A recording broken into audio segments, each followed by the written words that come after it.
Assalamualaikum warahmatullahi wabarakatuh. Hai semuanya, jumpa lagi bersama kami Smart Kendra. Jangan pernah malu dengan keterbatasan, karena dengan keterbatasan itulah kita bisa menjadi orang yang kreatif. Nah, pada video kali ini saya akan membuat keju mozzarella KW.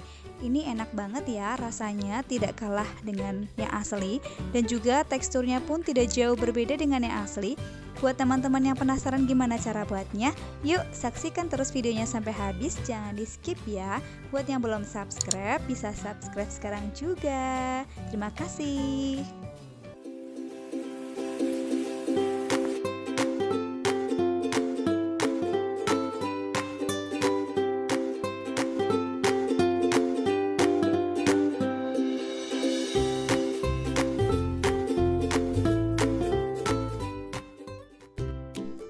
Oke, langsung saja ke bahan-bahannya yuk. Yang pertama ada 180 gram keju. Saya pakai keju Kraft yang ukurannya 165 gram, ditambah saya beli yang ukuran kecil 30 gram, kemudian saya bagi dua jadinya 180 ya. Kemudian ada 2 sendok makan margarin.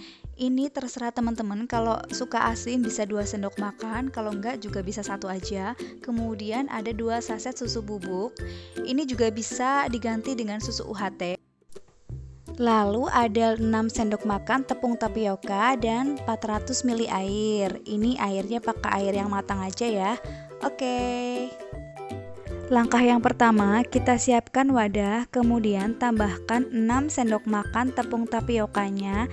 Ini bisa saja kalian tambahkan lagi menjadi 10 sendok makan supaya lebih kental.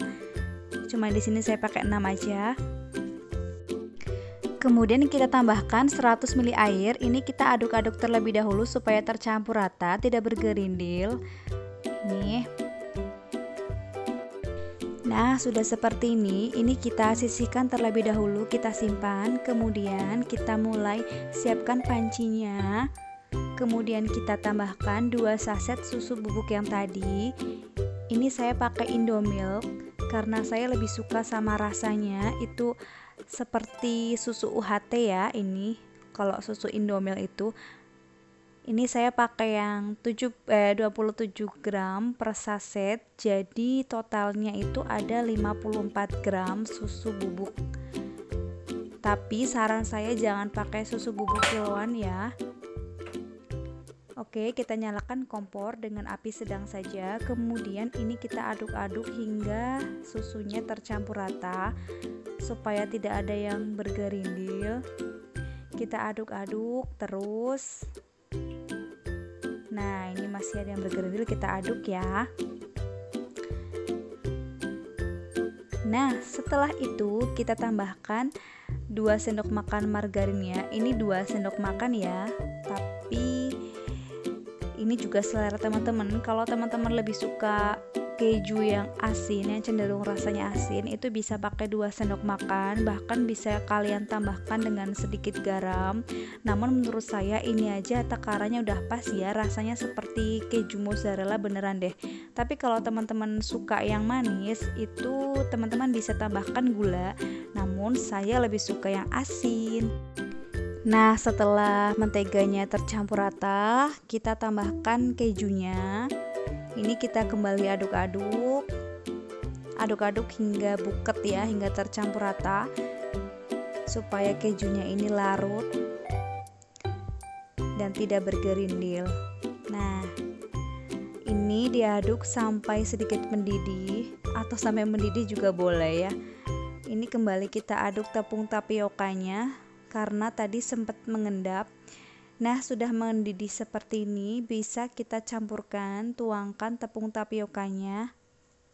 Kemudian setelah kita tuangkan larutan tepung tapioka, ini kita aduk dengan cepat ya, supaya dia itu tidak menggumpal di bagian tertentu saja. Jadi ini kita aduk terus dengan cepat ngaduknya sampai kental. Nah, kekentalannya itu terserah kalian juga, tapi saran dari saya ini diaduk terus sampai benar-benar kental, ibaratnya itu sampai airnya tuh nggak ada, jadi hanya ya gumpalan kayak gitu ya. supaya tidak cair. Kemudian ini sudah saya taruh, siapkan sebuah wadah. Ini wadahnya kalau bisa yang anti panas dan maksudnya tahan panas dan juga tahan dingin ya, bisa ditaruh di freezer. Nah, oke, pokoknya pesan saya itu bisa diaduknya sampai benar-benar airnya sat ya. Ini dia keju mozzarella ala rumahan, enak banget ya. Nah, ini saya tutup supaya tidak tercampur dengan bau-bauan yang di dalam freezer. Kemudian ini kita taruh ke dalam freezer. Kemudian kita diamkan hingga beku. Ini saya diamkan semalaman ya. Saya bikinnya sore, kemudian paginya itu udah beku banget. Lalu kita diamkan sebentar supaya bisa terlepas dari wadahnya. Nah, ini dia. Kemudian kita potong-potong.